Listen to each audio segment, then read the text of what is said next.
And it was a historic week in our nation's capital as President Biden signed a bill that officially makes lynching a federal hate crime.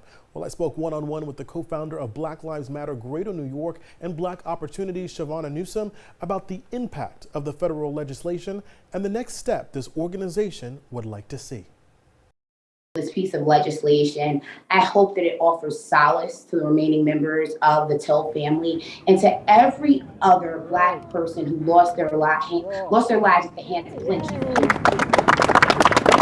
Lynching was pure terror to enforce the lie that not everyone belongs in America, not everyone is created equal. Powerful words from President Biden at the Rose Garden on Tuesday. The commander-in-chief signed the Emmett Till Anti-Lynching Act of 2022. Lynching is not a relic of the past. Racial acts of terror still occur in our nation. The bill is named after Emmett Till, a 14-year-old Black boy from Chicago who was brutally murdered by white men in Mississippi for allegedly making advances at a white woman in 1955. But the law is not just about the past. It's about the present and our future as well. From the bullets in the back of Ahmaud Arbery to countless other acts of violence. Lynching was a terror tactic used against Black Americans, in particular in the racially segregated South.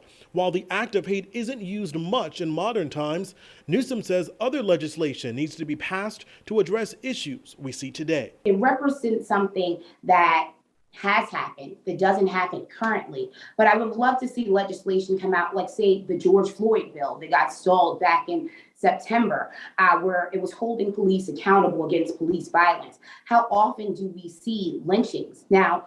As police reform is an ongoing conversation, the social justice advocate says she hopes the Biden administration will continue to spearhead their efforts towards change. Anti-Blackness is very real, and I would love to see this administration come up with more steps and more policy changes to erase anti-Blackness and to make Black people feel safe in the country that they help build for free.